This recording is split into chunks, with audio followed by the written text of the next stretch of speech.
This is the show that has hosted everyone from Sugar Ray Leonard to Keith One-Time Thurman. This is Tough Talk Tonight, brought to you by Heavy Bag Boxing.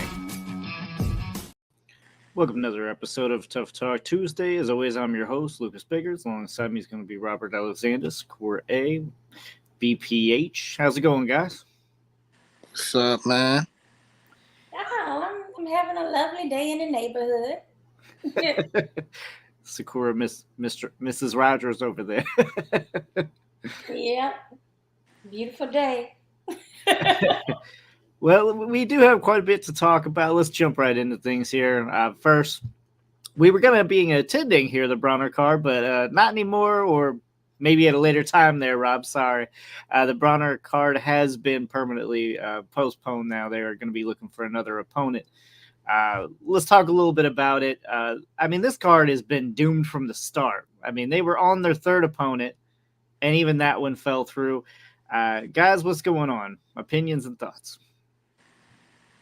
It's only so many opponents. I was explaining to someone that you have access to that's not signed with other promoters or have allegiances to managers that have allegiances to specific promoters.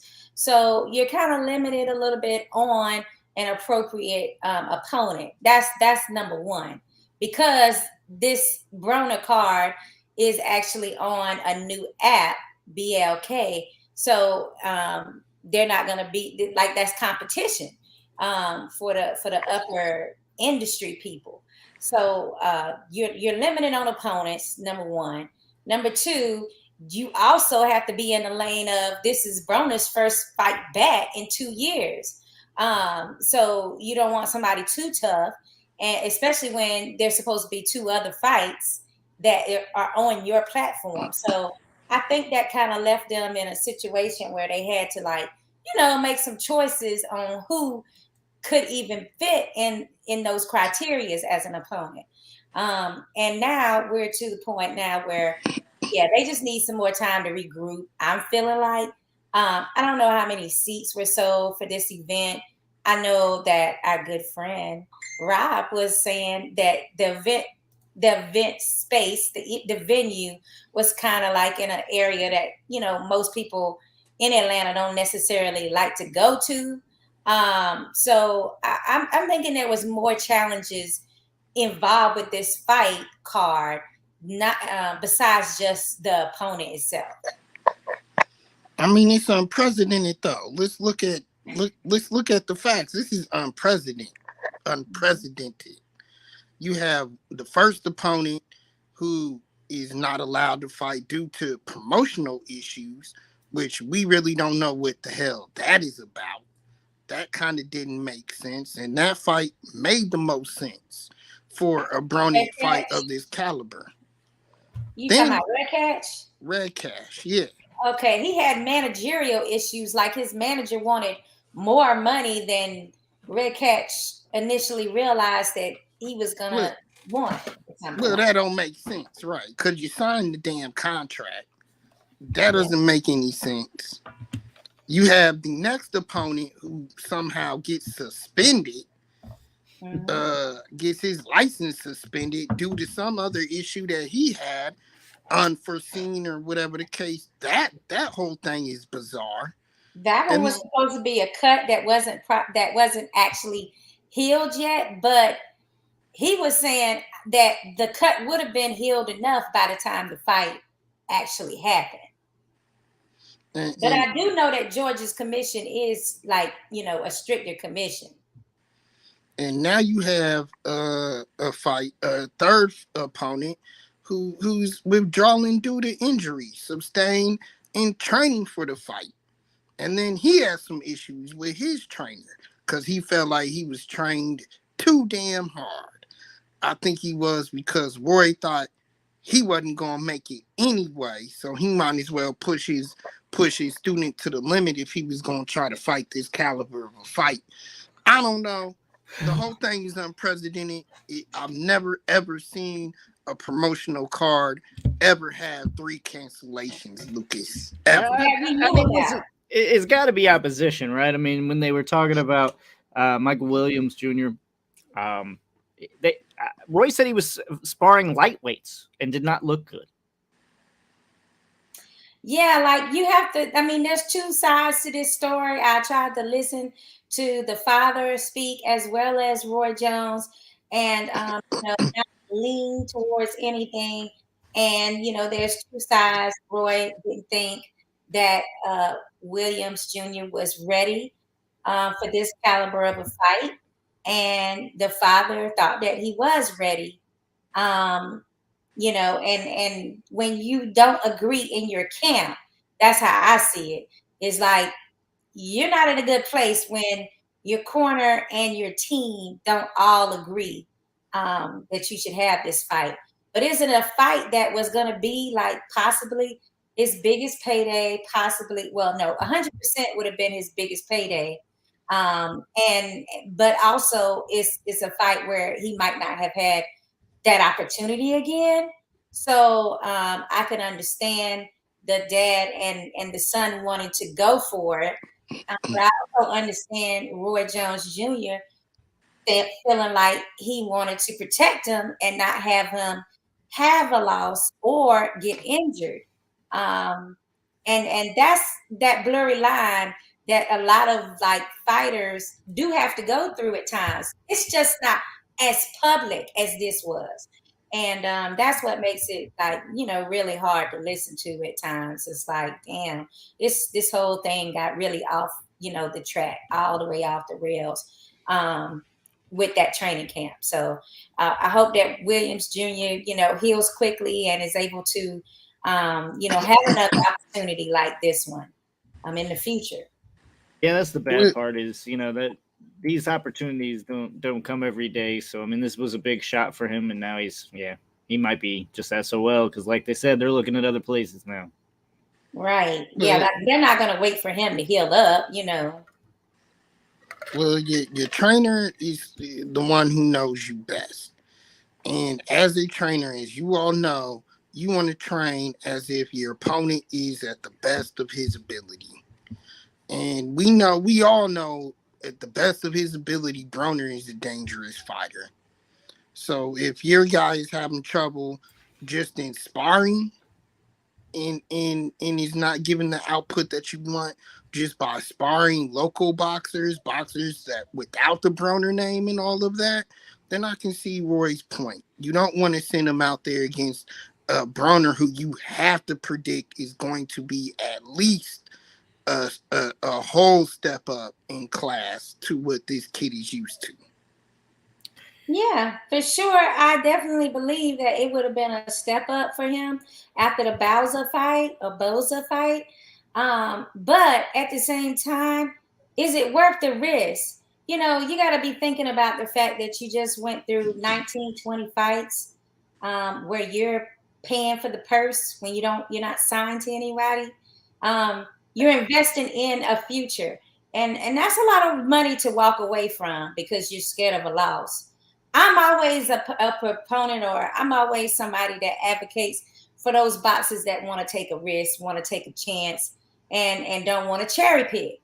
And this is a situation where you're kind of like in the middle, where you can see it both ways.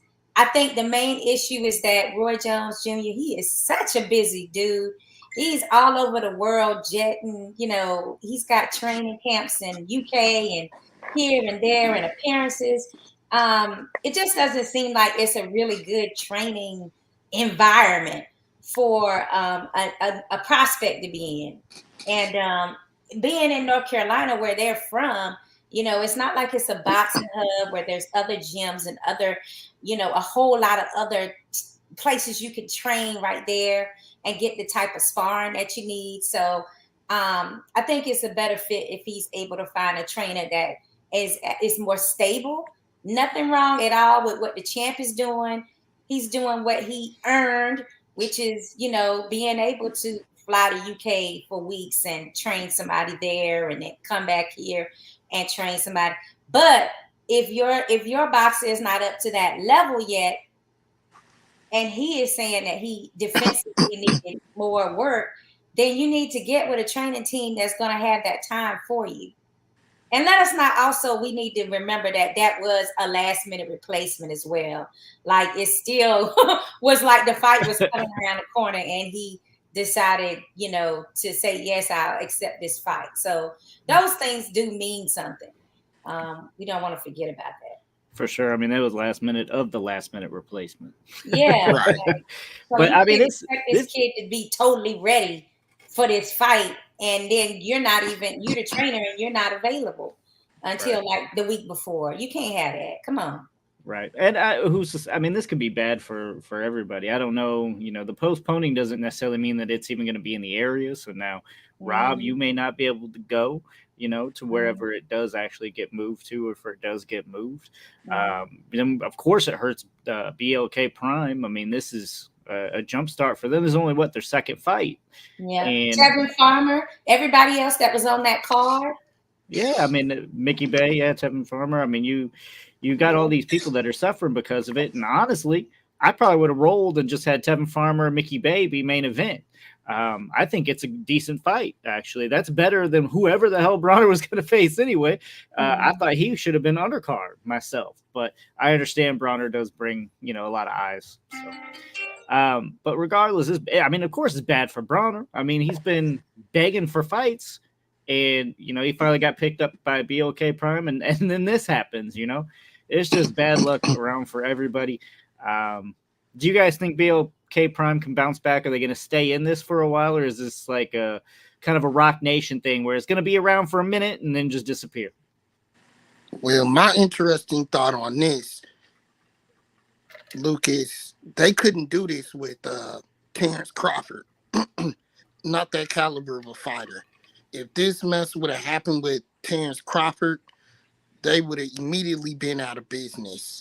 So a fighter like Terrence Crawford, and that's who you're trying to attract to your platform, this does a whole lot of damage, a whole lot, because Crawford would have been immediately out once the problem started and the whispers started happening where you can't get a solid opponent for him. He would have been out of there in a flash. A guy like Terrence Crawford or anybody of that magnitude, you're not going to be able to do this with. So it's a major blow for BLK Prime. Do you think they're going to be able to hang in there? You think they're going to vanish? No, they can't hang in there because their number one prize fighter right now is Adrian Broner. If you have Adrian Broner as your number one prize fighter and he can't even get a fight, there's a problem. I just feel like that, the planning, the way the production looked was nice, like better than the Zone's product. So they got that key together, but maybe they need to bring in more of a boxing consultant, somebody that's higher up that really knows the business and ins and outs and how to make, different boxes available to them. Will it work or not? Who knows? With the Zone going up and increasing their pricing, this would be a less expensive alternative for boxing fans. I feel, and I do like the Zab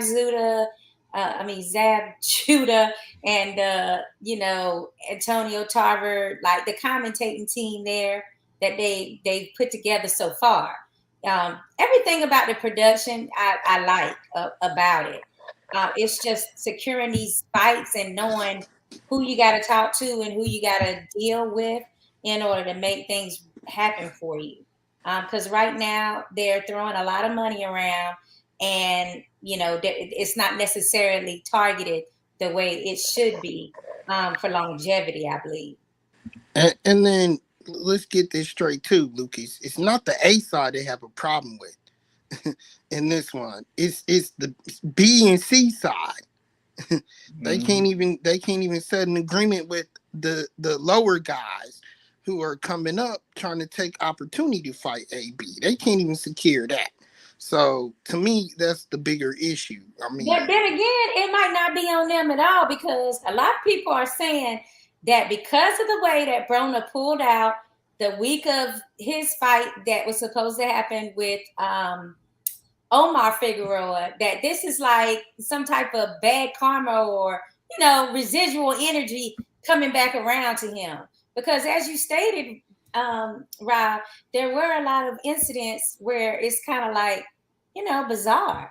Where it's like, dang, now they had to go. Now they got manager issues. The second one got a cut over his eye. The third one ended up getting his jaw broke. Like, these are kind of like, oddities, things that don't necessarily happen in a lot of training camps. So not all back to back to back, Right. And I mean, it was weird. Lundy's issues definitely was not, anything like that. Lundy's always stays ready. So I was actually excited for Lundy fight with Broner, but the other two I could have taken or cared less about, taken or not taken. But anyways, it sucks to see that happen.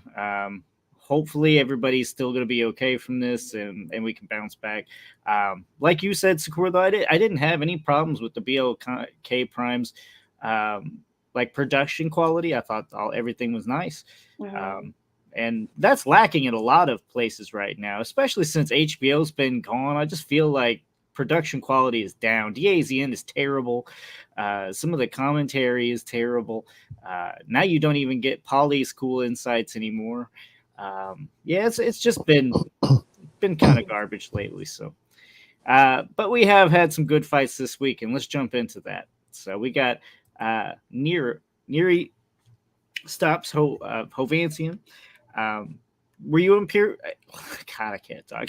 Were you impressed with Nery? I mean, that was a really nice fight and a good stoppage. I love this fight. This fight was like, it's gonna be like one of those fights where it'll be like one of the fight of the year contenders, because it was close, and back and forth action. I really liked it. I enjoyed it, and the punch stats were crazy, of course.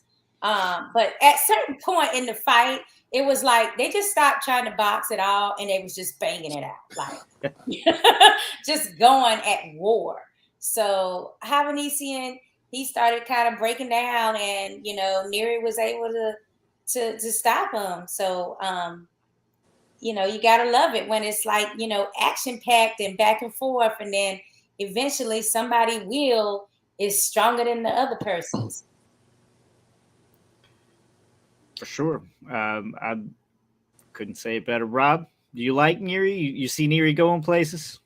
Nery needed this fight, and he needed this win desperately, because in this fight, in every fight that he goes into, his style of stop boxing and brawling and letting his hands go like that usually hurts him, and that's why he is lost as of recent in those bigger fights, because he's too action packed. He wants to go toe to toe too much with some guys that are able to outwill him or actually put a stop to him in his fights. So he needed this fight. He needed this type of fight. He needed to prove to himself, probably more than anyone, that he could come back from those losses, fight the same style, and outwill his opponent. He really needed that desperately. Right. You're right. He did need this win. Now, where does this put him? I mean, possibly fighting for a world title against the winner of Cool Boy Steph versus the Monster. I mean, either way it goes, you're in for a real damn good, some beat down type fight. For sure. Yeah, For like sure. all roads lead to you better be in the best shape of your entire life.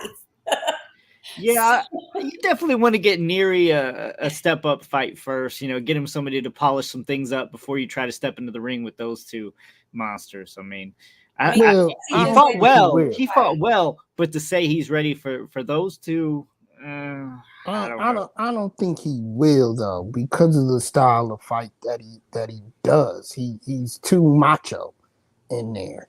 He's too macho, and he likes to let his hands go, and he likes to brawl, and he likes to slug it out.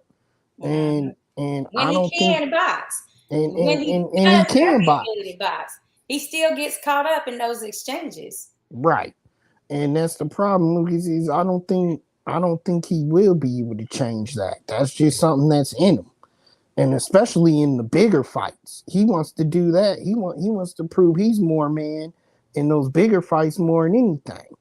So even if they try to draw it out of him and make him box, I don't see him doing that at some point in those fights. I just see him trying to outwill his opponent like he did in this one. And some of them you're gonna win, some of them you're not. That's true. You can only hope that, in a way, he just got through a tough fight, which was brutal already. So if he tries to go right into a fight with either a Kuboy Steph or a Monster, it's not going to be good. Like, he needs some healing time himself. Like, that was an amazing fight. So he really needs to heal up and then maybe like just stay active and busy, like Lucas was saying. The other issue is that both those opponents, Kuboy or a Monster, they're bigger. You know what I'm saying? They're bigger featherweights. Like I mean, that was the problem when he stepped up and fought Brandon Figueroa. It's like he was just a bigger guy in there. I mean, I'm gonna say it. I'm gonna say it, but you're absolutely right, Shakira. Nery should stay away from these guys until he moves up to the higher weights, and he has no choice but to fight those types of guys. Yeah, I mean, he stepped up to 130 in his fight before Hovhannisyan, but and he got a TKO quick. It was a 3-rounder, so you're right. Maybe he does better at 130. No, at 122 or 126. Like 130 is probably not going to be too good for him, because if you have this type of competition at featherweight, you're not going to do any better with boxers that's like even heavier than you are at that point. And taller, way taller. Now you're talking about a Leo Santa Cruz in front of you. You know, that's like 130. What the guy that fought the other week? Never Ready. Now you're looking at a Never Ready. Yeah. Like, no. Yeah, but you get more credit. You get more credit. That's why I said for those losses. No, you would get them more credit. You get more credit. Kuboy Steph or a Monster, that he ain't gonna still have some good street creds. Like you get not at this weight. Not at this weight class. No, not at this weight. And I'll argue that to the death. There's a reason why the mainstream people still don't know who the Monster Inoue are. There's still a reason why. Guess what? They will when he moves to 130. They don't know who he is now. There's a reason why they don't. Why? Because ESPN is still televising his fights that he has to in Japan at 4 a.m. on a Tuesday. Well, move up, need sir. To work on the marketing for Inoue. A lot of that Inoue, the Monster, like they're trying to make it work. But when boxing fans look at these names and they can't pronounce them, it kind of makes them look a little, like not as interested. But then when you pair them up with Donaire, Nonito, and they had this, repeat fight, it's still kind of like it didn't stick, because like you saying, they had it where it was like 4 a.m. if you wanted to see it on a Monday overnight, something where the American fans are not going to be able to tune in. Right. Lucas, where I'm going. Move up to 130. Move up to 130. I don't see why that has anything to do with 130. You'll get your name now. That has to do with making sure that your American audience gets the eyeballs at the right time, which Australia they put them on prime. They put them on prime time. And you also have other areas like the UK. You're seeing it as like a matinee type thing. So they have to figure it out if they're going to continue to have him fight in Japan. But they put them on prime time. They got to make it more convenient for us, because we are the Japan fans. No, I get that. But they put them on prime time twice on ESPN. It didn't transcend. Yeah, because So they didn't have him fighting anybody that was noteworthy. Had because those Nonito Donaire fights been more readily available for an ESPN at a decent time, then anyway right now would be more known. The monster would be more known. But okay. Javi, I see you. I'm glad you're here because I need your help. Rob is trying to say that Nery needs to be at 130 before he'll get respect in as a boxer. Yeah, no, I'm not sure him coming up is gonna help. He's a small fighter, and if he's not draining himself too much, where he can make the weight comfortably, then there's no need for him to be coming up in weight. You know what I'm saying? I feel like you shouldn't be dropping yourself drastically, and if you do, then that means that you do it easily, because that a lot of that what drains the fighter sometimes the weight. You know what I'm saying? And that's so dangerous, because you literally dehydrate yourself, because what they lose is water weight. There's, you know what I'm saying? And like at some point you can literally not only lose your stamina, your power, but at some point you're not gonna be able to take the hits as you usually do at your weight, and that's when you're already weakened in state can get you in trouble. And I feel like a lot of the casualties that we have in boxing is because of that, because of those fighters that are dehydrated or just fighting often so much they haven't given a chance their body and their head to recover. Where that's when things happens. I don't think Nery at 130 is a good idea. Keep him under. I agree. I don't think he looks good at a heavyweight already. Broner just looked so much bigger than him and dominated him in every aspect when he tried to move up last time. So I don't think that it's a good fit either. Yeah, it's not a good fit to y'all. But if he wants to get credit, if he wants to get notoriety, if he wants to be known, better move up to 130. Take those fights at 130. I think if that's what requires him to get notice from you and respect from you, then I don't know, he really needs to do that. But you got guys like him. At some point, people were talking about Nery and Chocolatito, Nery and these guys, and you know what I'm saying? Like they're not too far from each other. So I feel like a lot of these small fighters don't really need to come up, because look at Lomachenko. Lomachenko 126, nobody can see the man. At 130, he already was like above his weight, and then he decided to do 135, and look at him now. Not saying that he has digressed or nothing like that, but definitely is not that power force that is a fighter could be at their ideal weight. You know what I'm saying? Because let's be honest, Lomachenko started not look good at 135 and up. That's when people start touching him and mentioning his name and blah blah blah. Ain't nobody was saying Lomachenko when Lomachenko came up at 126. Nobody was mentioning that man, and that's that's a force to reckon with. So I feel like most of these small guys, they don't need to come up for notoriety. I feel like they should definitely. It's you see fighters that maybe you're not gonna get main event, even though I've seen some of them have it. But there's a lot of people like you, Rob. They don't feel like the smaller guys are a thing to watch. But man, you see some quality boxing with the small guys, man, and they're fast. They throw a lot of punches. When they go to war, they give us like these wars that guys like you that don't want to acknowledge them. All of a sudden, it's like, oh, but even though they don't matter, I got this, and this person that that I can make exceptions for. And that, my friend, I don't know. I don't know about all that. Let's take this one and move even further with another fight that he does not like. under 130. And we're gonna talk about Lara TKO. Look at that. People, the small guys. You know what I'm saying? This is the small guys that are giving us KOs, not the big guys. Not the 135 and up. the small guys are also knocking each other head off. They're hanging with some body shots.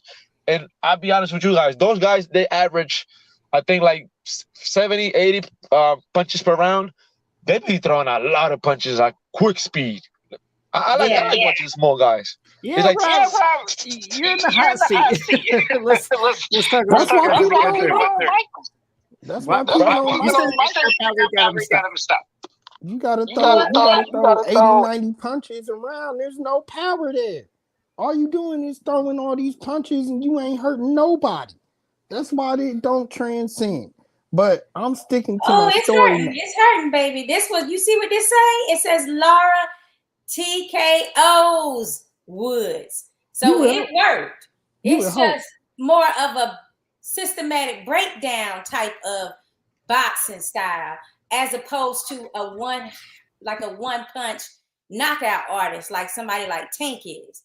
But it's a different way of matching up with your opponent and trying to overwhelm them. But first of all, congratulations to Lara. He is finally a WBA world champion. You know what? He deserves this like nobody else, being that he had some bad decisions over in the UK. And now he's coming back. Woods, oh my God, got nothing but love for him, because one thing that he does, regardless of winning or losing, is he knows how to make an exciting fight. And, it was kind of sad for me because I was kind of going for Woods. And he was doing very well in the fight, but Lara with that power, right? He just kind of stayed around and lingered around and he was patient, and he just, bam, he caught him, and that was it. Woods did try to recover. He tried to get up. There's a lot of controversy about whether the trainer should have stopped at that moment or not, being that it was only a couple of seconds, like 20 seconds, apparently. 23 seconds, I believe, is what the announcers were saying, before the end of that round. So the trainer respected Lara's power so much, he was just like, you shaky, and he's a real power puncher, so we can't really have you in here.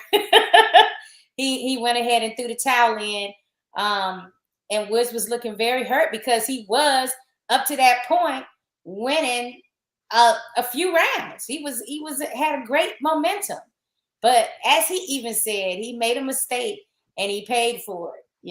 He hooked with a hooker. You don't want to do that when you got somebody like Lara, who's known for power, standing in front of you. So, but kudos to Lara, because he really deserved it. And he had some rough rounds there. I was kind of worried. I was like, ooh, is he gonna make it? Lara's looking like, Woods was breaking him down, Lucas. Yeah. And he still had that power. That maybe Woods got a false sense of security when he tried to put that left hook on him. Yeah, I definitely see that, but I don't know. I can't. If I'm the trainer, I'm not throwing in that towel. The small amount of time left. I'll be chewing their ass out. Rob, how do you feel about the stoppage? It was premature. I don't feel like the corner should have stopped it just yet. You got to give it the time, right? You got at least a minute to rest, regather your bearings, and get out there. Right. Right. I could understand if this was like at the beginning of his, career or something, but Wood's been around for a while, so he knows what's going on. I think that they were kind of concerned because Wood didn't take that knee, and he just popped right back up, and his legs was wobbly, and it's like you're not thinking with the normal professional mentality that you normally would, that Woods knows how to do. So I think that kind of scared him. And then also, maybe he wasn't looking at the clock. Maybe he didn't realize that it was only 20 seconds. Or was 20 seconds enough time that he felt that Woods would get completely knocked out? We don't know what the thinking was on that, but we do know that Woods can fight another day now, guys. He didn't suffer any type of serious brain injury or anything else by going ahead and throwing that towel in. Plus, there's a rematch clause, so he knows he's getting this fight again, and we'll see what happens in the next fight. But it's very hard for somebody to be perfect 12 rounds when somebody else only needs to land one good punch and you're laid out. You see what I'm saying? Like, for sure, and for what he is saying, James Wood could have made it to the stool. I think he was ahead. He was ahead. yeah, he On the was. scorecards. He was. So yeah. I mean, you got to give the champ. I mean, he's the champ. You got to give him benefit of the doubt. Let the man go out on his shield if he wants to, but you don't throw in the towel that early. If he had the whole round to go, hey, I'm on board. You know what I mean? But just mere seconds left. You got to let him try to fight through that. Let him try to retain his title like a champ that he is. I mean, he was panicked though. They really just panicked.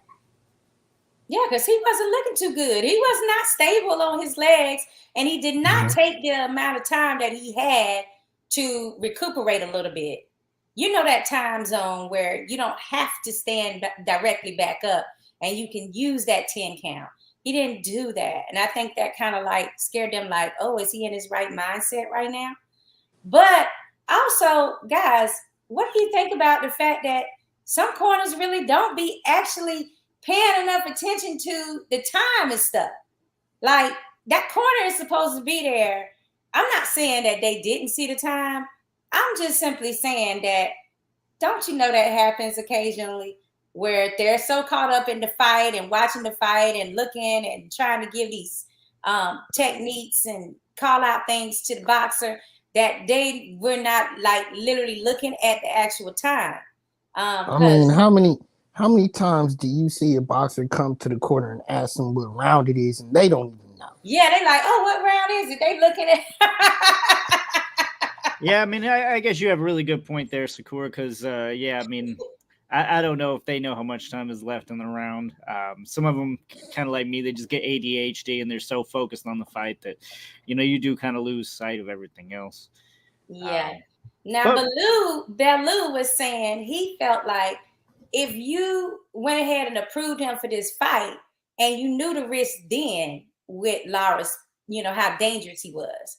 So it's kind of like you already agreed and you signed up for this. So let the fighter be the boxer and see if he can, like you saying, Lucas, at least give him a chance. Yeah, I mean, I think you have to.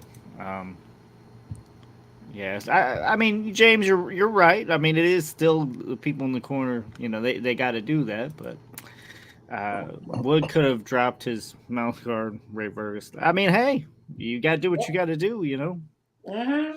Yeah, I would have spit that mouth guard out real quick. Yeah. Okay, if it'll bought me some time, and I wouldn't care what people had to say. It's kind of like when you out of gas and somebody will blow you. And the fans start booing, right? Because they don't think you really hurt. Oh, shoot, I would have no shame. I take my time till I felt like I was, not that I was really hurt, but the fact that I'm recuperating some, I need some time. Yeah, I mean, as soon as anybody gets dropped, everyone, including the fighter and his team, should all be looking at the clock to try to see, can we get it out of this round? And if not, move on. But all right, let's move on. Let's talk about our next topic, which Tank and Garcia is finally set. Let's talk a little bit about it, Rob. I know you were kind of chomping at the bit to talk about this. Now, I do want to say that I have read already some predictions. Lomachenko and Canelo are both saying that Tank's going to win this fight. But give me some insight on what you're thinking now that this is done. Are you happy? Because it does sound, from what I'm hearing, that Garcia has basically just said, man, whatever, Tank, you get whatever you want. Just make this fight happen. I'm concerned. Very concerned. Because Tank has outstanding issues outside this fight. He has serious issues. He still is going to be dealing with those issues even immediately after the fight. To me, the fight was set too soon. There were already issues coming into the fight being final and set. You seen, I don't know if you guys seen it, but Tank recently even suffered a little bit of an injury in camp and in sparring, where he was at the All-Star festivities no, it was the Super Bowl, my bad. He was at the Super Bowl in a wheelchair. I'm very concerned. Oh, well, he said he was just tired, and I do that. You know what? I have to give shout out to Tank on that for making it okay to be in a wheelchair. Okay, because I have been in that very same situation several times where people are looking at me like, you ain't disabled. Like, okay, screw what I look like. All right, this is about what I'm feeling like, and I'm gonna need that wheelchair right now. I'm tired. And So he's not feeling 100%. Just run it, got wheeled out. That's how you can do when you got that kind of money. Whereas they looking at me like I'm crazy and don't want to give me the ride. Man, I'm concerned here, Lucas. I'm seriously concerned. I feel like they got pressured into it. There's a reason why Floyd used to protect Tank. Tank wants to set this narrative that he'll fight anybody, any day, anytime. And it might backfire this time. It shouldn't. It shouldn't. And I'm going to tell you all the reasons why it shouldn't or won't. But there is a concern. Well, I'm sorry, Lucas. Go ahead, Squirrel. I was going to say that this fight was actually set for April 15th for a while now. It's just they hadn't signed the actual agreement, but they always knew that this is the date that they were shooting for. I think that they at least had to know probably towards the end of December that was going to be the date. So it's not like we're just finding out that date is actually confirmed, but that date has been out here for a minute floating. So it's not as last minute as you might think. That's one thing. And two, it's probably best that Tank want to go ahead and get this fight in the bag and make a lot of money before he has to show up in May for his sentencing. So he got plenty of bag by the time he shows up there. I don't blame him for taking this strategy, right. Because you never know what the outcome could be of that. So it's better to be sitting on a little nest egg. Him and Gervonta make a great fight, though. I mean, I'm excited about this fight, and it's a fight that was made with two different networks and promotional companies. So we can't say that it can't happen, because we do have instances where we see that things can be worked out, but everybody is not going to get everything that they want. Yeah, I mean, this fight definitely, stylistically, I think is an amazing clash. I think both bring something to the table that's a weakness to the other, and it definitely could be fight of the year candidate. My main question now: so when is the sentencing in May? Do we know? May 5th. Cinco de Mayo. So I was going to say, why didn't they set this fight for a Cinco de Mayo fight? Because this is going to be probably the biggest fight of the year as far as draw-wise. Well, two reasons. No matter who Canelo's fighting, because it sounds like it's Ryder. Go ahead, Rob. Well, that's one. You're not going to set them up against Canelo. You're just not going to do that.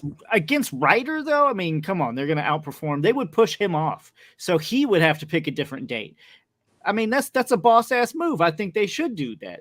But that was just one. But two, his sentencing is set. So all right, I'm gonna say this to both of you guys. On that fight date, like that could have been negotiated for a different date too, but that was just negotiated so it would be after the fight date. Right. So if they'd have said that fight date was made, they might have been able to push that fight date back. I mean that court date back,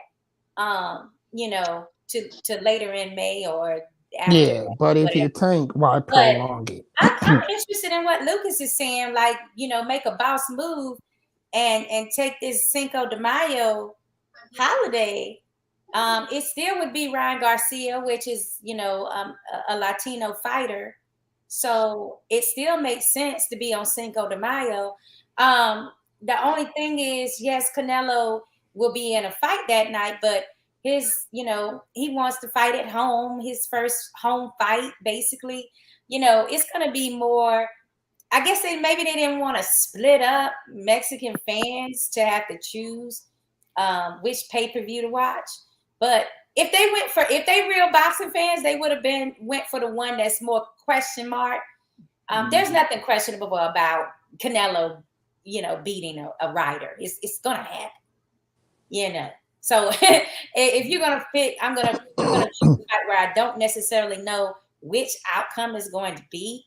Even if I do feel like Tank is gonna be the winner, I still don't know in what fashion that might go, and I still don't know if Ryan Garcia might be able to catch him with his quick hands or something and drop him at one time or something. You know what I'm saying? Like the outcome is a little bit more to where I want to see what happens. With that Canelo versus Ryder, I don't know about that. I know who's gonna win that. Yeah, that's 100% guaranteed. Well, and that's what I was trying to say. I mean, all three of you, right? I'm gonna speak for you right now. All three of you, if you have to pick between Tank and Garcia or watching Canelo Ryder, I think all of us are going to be picking Tank Garcia.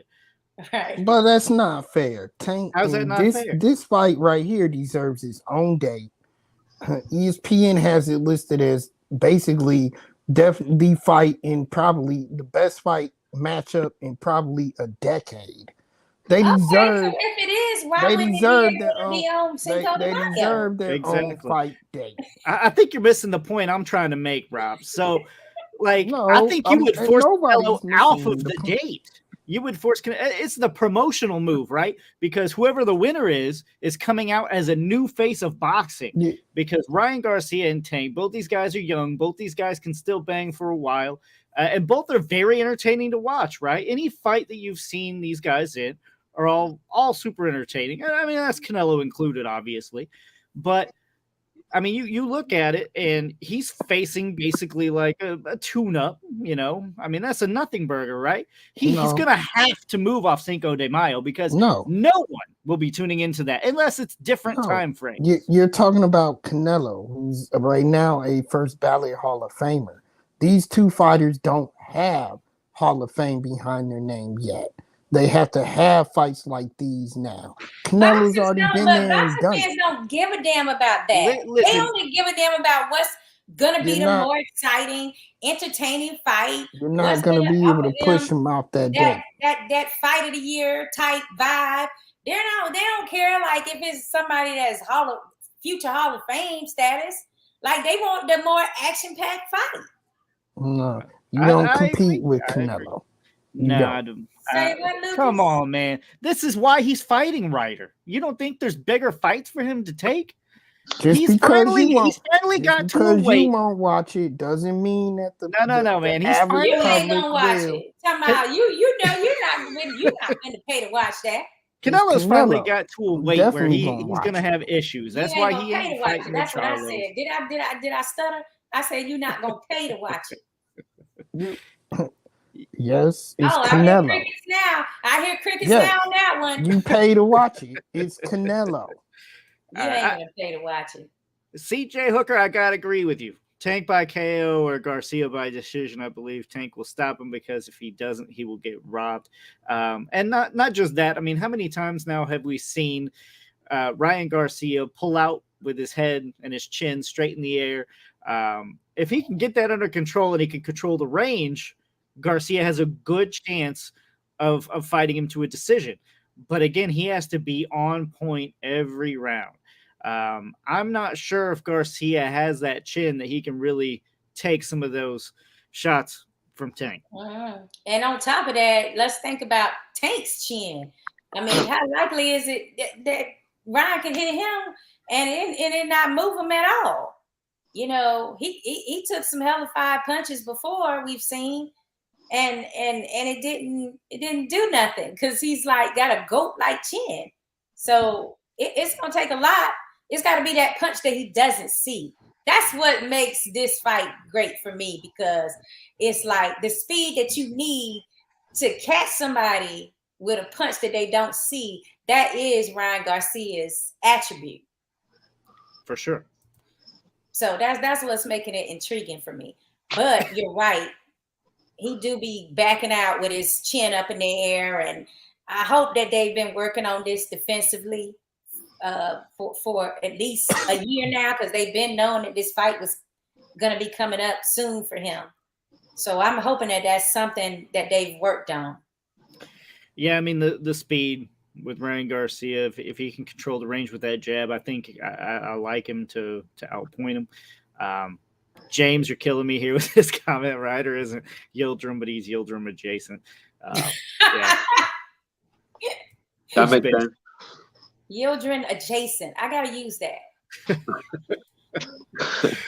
Bobby, you quiet over there. What you think? I'm interested to see. Like, do you think that they could have like taken Cinco with this pay-per-view? I think they can take Cinco de Mayo, and eventually, if Ryan wins, he'll probably will get that. But I feel like they're not gonna just give it to him. Like, here's the biggest day boxing. You know what I'm saying? Like, here, have it, just because he's gonna have to earn that. And I feel like Canelo has earned that, even though we all know it's more of like a tune-up fight. We kind of agree with this after a fighter comes off a loss, or he went. And I mean, I ain't gonna front. Even though Canelo lost to Bivol, I feel like I gotta give him some props, because he went and two weight classes, and then try to fight the champion there at that weight class. So I gotta give him respect for that. I gotta give him props for that. Mm-hmm. But James, Yeah, what's up, man? I didn't see the comments. But besides that, Tank versus Garcia. Yeah, we are talking about the biggest, probably the biggest fight of this generation, 2023 generation. I don't know what is it, Generation Z, XYZ, they, them, what's going on? But whatever this generation is, and now in 2023, 2022, this fight has been cooking. This is the era of social media. All these YouTubers, they might not know. They might not know the Gaudis, the Wars, the the Morales, the Barreras, but they know Jake Paul, they know Tank, they know Ryan Garcia, they know these names. So this is gonna be that one fight, and I'm glad that it is being made. But I'm with James when it comes to that. I not gonna get hype about this fight until I see them in the ring. Not even when they're doing the press conferences. Not even when they probably not even until they're waiting. Maybe at the waiting, I might be a little like, okay, it's actually here. But until then, man, there's a lot of shit that could happen. It's kind of like the Broner fights, you never know what to do until it's like, oh, well, it ain't happening. Shit. Yeah, I think you're kind of right with the Tank Garcia situation. They don't want to just hand it to him because they think he might get a big head, if he gets the fight on Cinco de Mayo. He's already a handful. But we can just safely say that Canelo is getting his home fight that he's earned. He, by not being able to fight in Mexico for so many years, like, it is a perfect time for him to do this. I'm not saying it's not. I'm just saying that it's not the preferred fight that's getting me hyped and getting, me a little excited.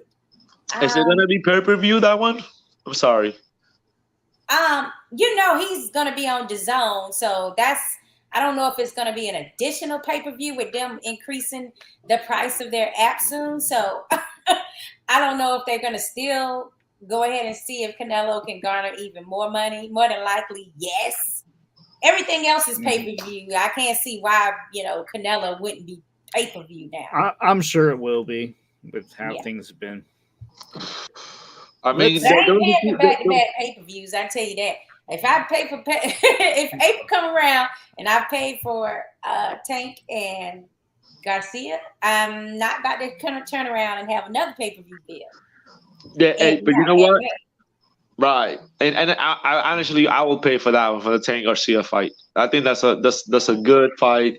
Young kids, both at their prime, undefeated, a lot of talking, a lot of smacking in their styles, and that's legit.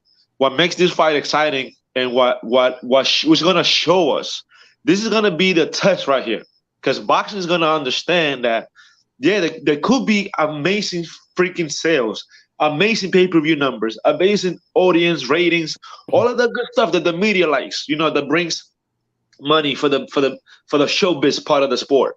But at the same time, the sport itself is gonna get a reminder where it's like, well, look at the numbers, look at the fight, look at this. It's gonna be, hopefully it delivers all this hype, and I feel like it will deliver the hype and all the factors and elements that come with it is gonna make it a super fight of 2023. Like I said, all these new young kids nowadays that are more prone to MMA than boxing, even though they probably heard their parents and probably they grew up with boxing more than MMA, is they're gonna boxing is gonna.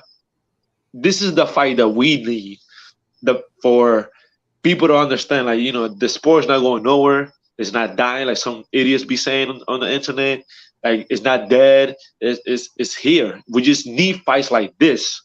Right? You're saying the Tanks versus Garcias, the Crawfords versus Spence, all these, the Canelos versus the Charlos, all these fights that we're not really getting, that we should get, that we shouldn't be getting, that are, here to remind us, like, the boxing is never dead. It's just like people. It goes through its ups and downs, like its trends. Goes into hibernation. It's like cycling through to another era of boxing stars. That too, and sometimes when people say, "Oh, let it get seasoned," well, you ever heard about over season a food when it's like it's so much season that it's not even good anymore? Sweet. Yeah, it's too much sauce. You don't want the sauce to get too, what I'm saying? Like, the gravy shouldn't get that thick in there. It should be nice, at a nice consistency. And I feel like this fight, they cooked it a little bit. It's nice and seasoned, and now that's it. Now that you let it marinate, don't let it marinate too much, because then it's gonna turn into a probiotic. You know what I'm saying? So you let it marinate just enough where it's gonna give you food. And I feel like this fight is just, if it actually happens, April 15, it's gonna be that one fight where it's gonna bring a lot of numbers, a lot of new audience, and all these kids are gonna be exciting, and it's gonna put the boxing on the map again. I feel like we need this breakthrough fight. Yeah, I strongly agree. I think this is something that boxing's been taking a back seat lately, and I think Tank Garcia is one of those fights that can put it back in the driver's seat, get it back to some notoriety. Garcia's good friends with some of the Paul brothers, which can help all that too. I mean, Garcia brings a lot of Instagram followers and all that. So, and speaking of, let's go ahead and transition into one of our last topics here. Of course, we're talking about Fury and Paul fighting Fury. Froch mentioned also if he got past Fury, he wanted to talk to him because I think Paul was like calling him out. Guys, let's talk a little bit about it. Let me come to you first, Rob. Do you see Paul actually winning this? I still find Paul very hard to take seriously. I feel like a lot of this was celebrity matches that were mostly set up for him to win. This is finally a boxer, but he's not really a super experienced boxer either. So I just wanted to get your thoughts on things.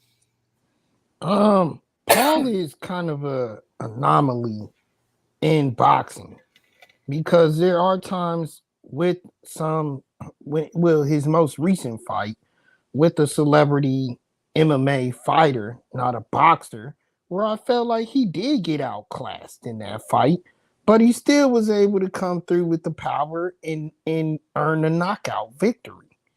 So he's kind of a weird anomaly in there because it's like no matter how poor, how poor he is in terms of professional boxers, even though he's not in there with a professional, he still somehow is able to get his power to come through.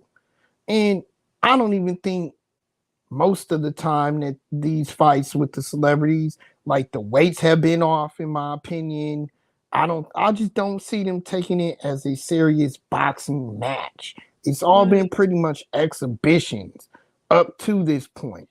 And if Fury comes in there and gives us an exhibition type bout, then yes, Paul has a chance. But if it actually is a true, indeed boxing match, then Paul should lose this fight, period.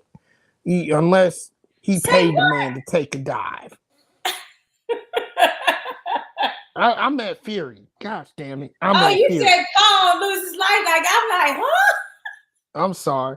I'm at Fury should win this fight if it's a true boxing match and they take it there and they take it that serious. I knew what you meant, but I agree with you. I just didn't want to say the whole throwing the fight thing now. Unless, I thought it was like, I didn't think he was making a mistake. I thought he was suggesting that it was going to be some shenanigans. Well, yeah, that's still at play because you don't know is Paul paying these folks or what? Because if it's a real boxing match and then next thing you know, Fury gets caught with something in the last round, it's fake. Okay, I hear what you're saying. I really do. But I want to put something to you guys. What if Paul has, like, he's been fighting these exhibition style fights with MMAers and different things, stars, YouTubers, all that. He's been doing it. But then undercover, he's really been working hard and honing in on his craft.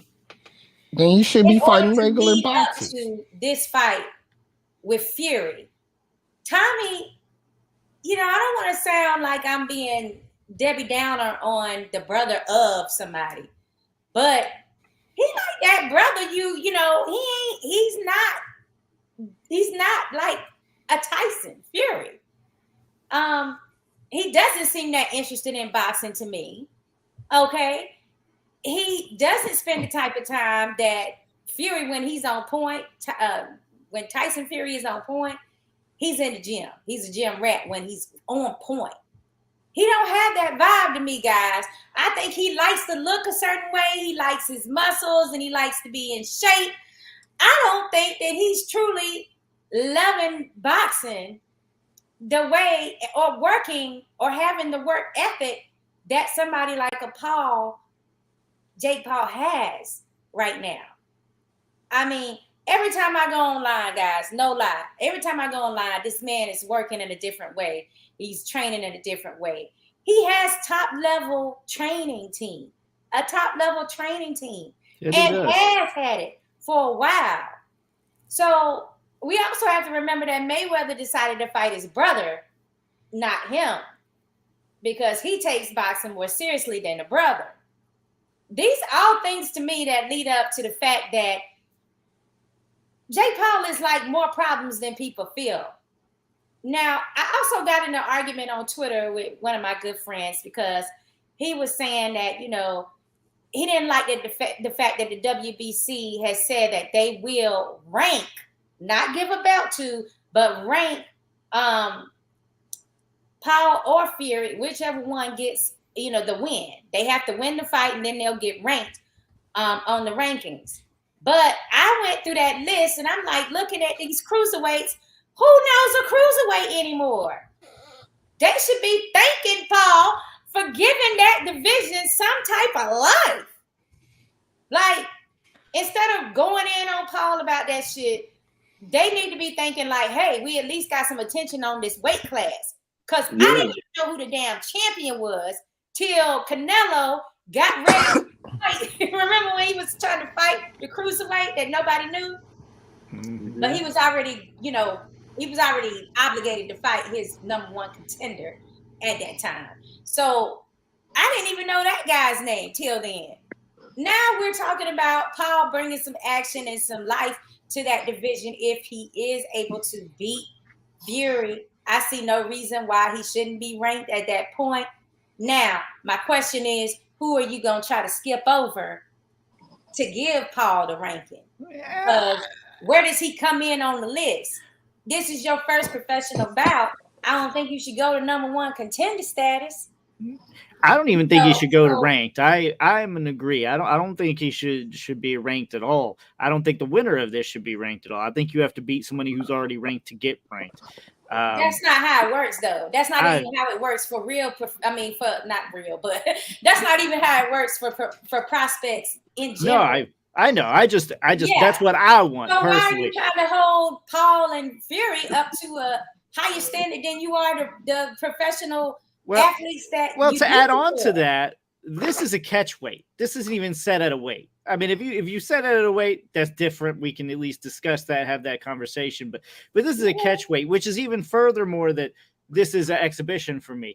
He didn't have to make weight. He has never had to make a weight. He has never had to drain himself or anything. He hasn't had to fight in an actual boxing weight. So for me, this is still not even technically a real boxing match. This is still just an exhibition.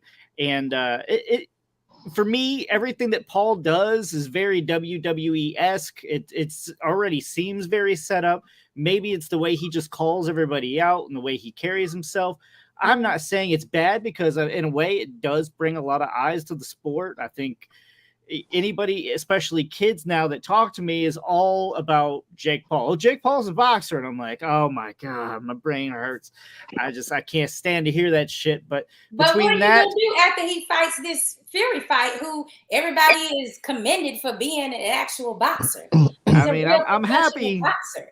I am happy that at least he is fighting someone with an actual amateur background, or at least someone who's actually been in boxing. So I'm happy that at least this one will be his most competitive fight to date. Right. But I am a little bit worried also with like what Rob said.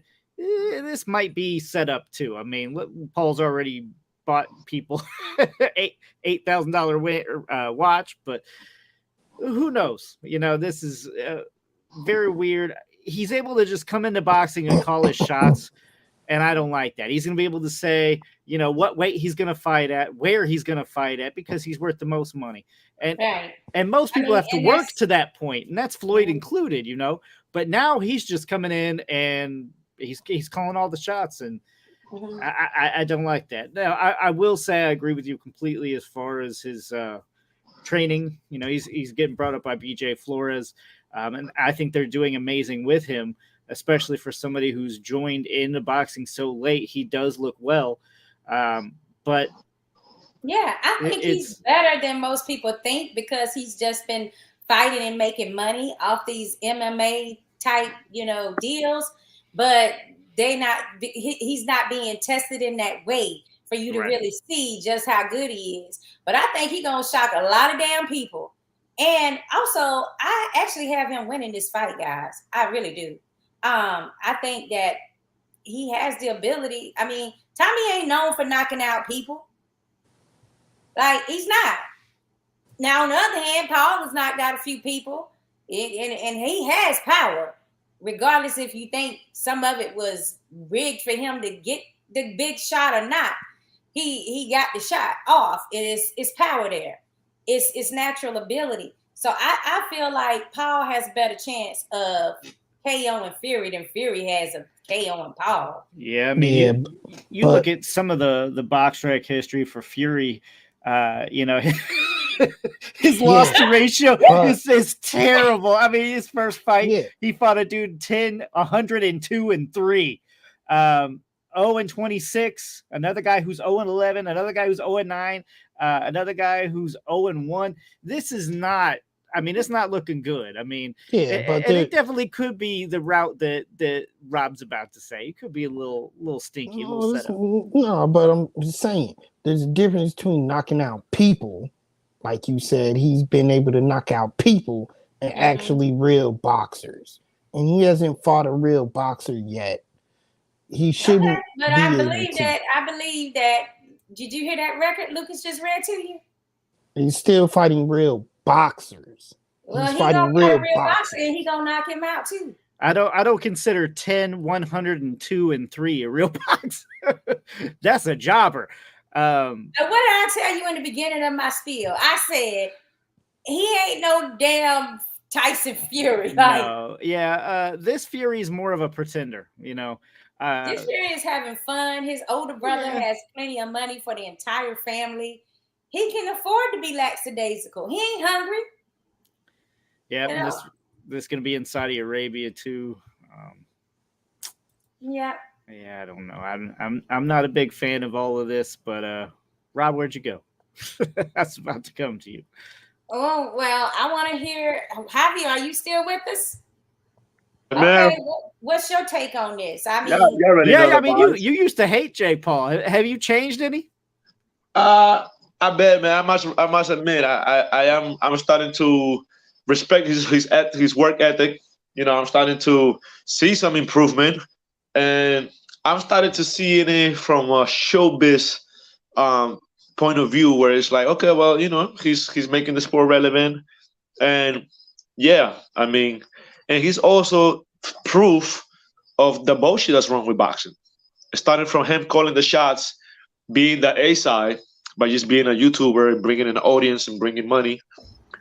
Him having the leverage over his opponent based on nothing hard earned, but more like because of the factors that he brings to the table is a money making leverage for everybody at the table. So everybody's gonna let him get away with stuff because everybody's eating. You know what I'm saying? When you bring in food and you're the man bringing food into the table, everybody might let you get away with a bunch of jokes and nasty comments and all of that. You bringing food to the table, run the show. You know what I'm saying? So I feel like, to the comment that Sakura was saying, when the WBC is gonna rank him, I think we all know where this comes to. Yeah, he's gonna fight somebody, a real boxer, you know what I'm saying, per se, which I agree with Sakura. I think he's gonna win, probably stop the guy. And because the kid is improving, I must admit that. And he has a way of selling the fight. He has a way of trolling on the internet, and this is what which is what people like. Just like Ryan had this leverage of social media, all those followers and all these kids following him, thinking he's like, like the Sugar Ray Leonard from my eras. They use that leverage. They're using that leverage, and you know what? When they working hard, when they're training, they actually fighting, and is you kind of see the growth. You know what I'm saying? It's kind of like Nico Ali. In the beginning, I was like, okay, this kid is just being thrown and everybody's feeding off his name. But the kid is actually learning, man. You can see improvement. You can see the guy working, and you can see the guy like development to his fighter mode. And right. I got no choice but to respect it. But now I agree with you, Lucas. I agree with you. There's a lot of bullshit. Like this kid, he definitely did not earn a lot of the stuff that he has getting it. But then at the same time, this is an eye opener, and it lets you see, and it should let other fighters see. Like, okay, well, not saying for you to be a clown, but there's certain ways that you can do to market yourself and bring the type of audience, and you as a fighter can use that to your leverage, so you can make more money, so you can, get the fights that you want to get and move around. Just like it's like taxes. Jake Paul is doing with boxing what rich people do with taxes. Us, middle class and down, we paying a lot of taxes. We make less. They making a lot more and paying less. How they do it? They got their own way. So this is what Jake Paul is doing, and it's tax season too. I like it. I mean, hey, I'm a taxpayer sometimes, so I like it. But what I'm trying to tell you is that this is not a weakness. We're not seeing a Paul that's like being a complete pretender, is what I'm saying. We're seeing somebody who's putting in them hours and really trying to sharpen up their boxing skills. Yeah. He knows he wasn't in it early, and then he got a lot of catching up to do. He has used this time to his benefit. All of these fluff fights that we're talking about, he's used that to his benefit, and he's been training underneath the cover of night on the island of Puerto Rico, baby. And he is getting in that work on that island. I mean, there is no other place where you can get that type of high level, sparring and boxes on every corner, like Puerto Rican, like the Puerto Rican island. So people are sleeping on that. I know what he's doing under the cover, and I gotta respect that grind. He's not just being a complete pretender out here. Not a complete one. And you know who I'm talking about with that. And it's not his fault that the WBC is going to rank him. I'm not. Well, I mean, he's gonna pay his sanctioning fees. Oh yeah, he gotta have to come out of pocket. Just like that's the thing, is like that's what all these prospects, if they want to be on a sanctioning body, they gotta pay these sanctioning fees. They gotta pay membership fees, things like that, before you get ranked, before you even allowed to fight for one of their titles. Somebody's paying for the belts, even if it's a secondary belt. Exactly. So this is nothing different to me. That's all I'm saying. It's like it's no different to me than another average prospect that's coming up the rankings and they're trying to fight for a title. Antonio Tarver, that I commentated on his fight card last month. He was fighting for a WBC intercontinental type, belt. They got to start somewhere. I mean, that's different though. I mean, he's got some other fights. This guy has not. I meant Junior. I was talking about Junior. I know what you meant, but yeah. I mean, that's still different. I mean, that's a real boxer here. With this guy, but I'm saying he still had to pay. But we're not talking about that. What we're talking about is that all these boxers somehow they're paying to get that WBC status, like right, no and that's all this is WBC getting their money. Yeah. Yeah. Yeah, and WBC wants their cut too, and they realize Jake Paul's worth a lot of money. And that's another reason why I'm picking him in this fight. Rob, I think you're the only one that actually hasn't picked him yet, but I'll come to you in just a second. One, I'm picking him because if he loses, there's a lot of money getting lost behind it. I mean, he's already going to be set up to win. So as long as he doesn't get knocked out, he's winning this fight. Rob, let's come to you. Who you got? Well, this fight was made strictly on the strength that he was not happy with the numbers in his last fight. So therefore, now he knew it was time that he had to pick a valid opponent, and Fury was on his list, been on his list. That fight has been heavily touted. So that's why the fight was agreed upon and made.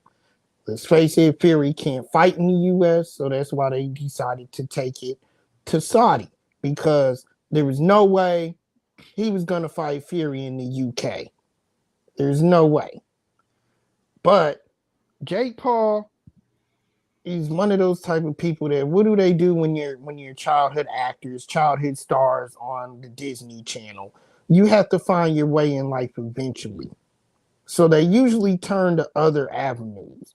Miley Cyrus being a pop music star, stuff like that. They have to find other avenues. And and Paul is using our beloved sport, boxing, as that second wave. But he's using it just like all the other Disney stars do, as an actor. And I, for one, cannot wait until the gig is up. You want to step in the ring with a fighter, you got your choice. Get his ass out of there, because once he loses, the gig is up. And if he wins, the WBC will be willing to give him a belt tomorrow. I honestly don't think that the gig will ever be up. I think he plans on fighting these types of fights until he gets somebody's attention, like a Canelo or some big money fight, and then he plans on just backing out completely. Like that's what I see going. I don't think he's ever game. Like he got a long game, but I have to disagree with Rob on one point, and that's this Disney analogy. Disney, Miley ain't putting a lot of money behind whatever next endeavor she's doing that benefits the entire community. What Paul is doing is investing these dollars into other parts of boxing, especially women's boxing. No. He's investing his money back into boxing. That's completely different. I respect him for that. I don't, because you're still the main star. You're still the one that wants to go out here. I'm gonna go what at Floyd. What are you talking about? Serrano just fight. I'm gonna go at on her card. I'm gonna go at Floyd for this same thing. You're getting in the fighter's way by putting yourself as a promoter and a fighter. I don't think the two should go along with each other. You're either one or the other, because you're not gonna give your best to your fighters. So you gonna tell Tank he shouldn't be a promoter? Tank already. Tank got his own promotional company too. And he's not out there promoting nobody yet. Why? Because he's still fighting. Well, he has his own promotional company, is the point. He has a promotional company. That don't make it right. They always try that. Broner had his. When people are when he's investing his money back into the sport when he doesn't have to. Because he's trying to make the same money he's investing is the money he's making off the sport, and he's making a mockery off of it too. So just be a promoter. Just be a promoter and put all your strength and energy in the actual fighter instead of trying to be a fighter. It don't work that way though. It don't work that way. Well, you think that even Mayweather, he had Tank on his undercards. You know, he had some of his boxers on his undercards. That's what helps get them known and make them bigger stars. That star power transfers. You think Amanda Serrano in the beginning, if she wasn't on his undercards, would have got the same clout that she's getting now, filling up the Madison Square Garden for her main event? No, it's a progression. So, I mean, and then on top of that, you just got to realize, like, these guys these promoters and stuff, they wasn't putting no money behind female boxing. Now they all trying to get into it. Now they all want a female champion. Like, this is something that people cannot take away from Jake Paul. He could have chose to put his money behind more male boxers. He didn't have to go out on a limb and choose females. He ain't gonna win with the male boxing because he wants to be a boxer himself. It's not the same type of money that a male would make that if he signed male, boxers. He's not making the kind of money like Amanda Serrano got her biggest payday. So I'm agreeing with you on he did something for women's boxing. Okay, he did something for women's boxing, but he ain't doing shit for men. Why? Because he wants to be the head honcho. He wants to be the champion. And that's also not true because he gave every boxer on his card in his Tampa fight. He gave every boxer on there except for Tommy Fury. He ain't giving no money, but he gave everybody else money on that card to try to supplement what he felt that they should be making in the industry. And you call me crazy, but I think that's what this whole thing was about, why it fell apart so many times between Paul and Fury.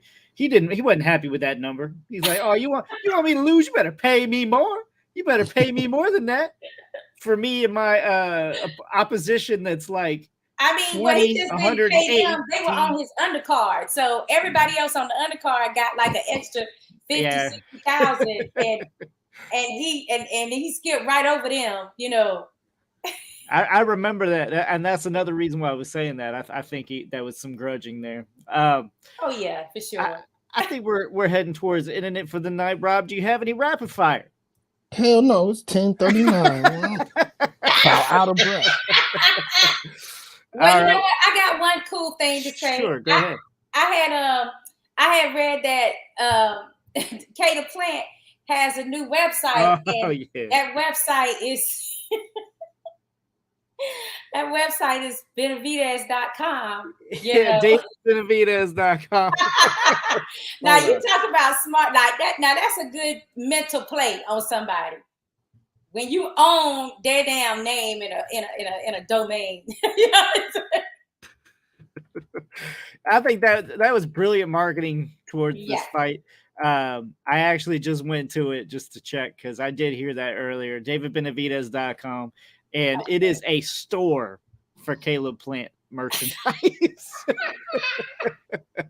You gotta love that. You gotta love it. That was magic. That was just sweet magic. I'm looking forward to that fight. That one is definitely pay-per-view worthy. Here's hoping also that they get a decent undercard for Tank Garcia. Make that worth our money as well. Thank you everybody for tuning in. Again, anything at all, you definitely want to check us out on all of our social media at Heavy Bag Boxing, our website, heavybagboxing.com. Thank you, and good fight, good night.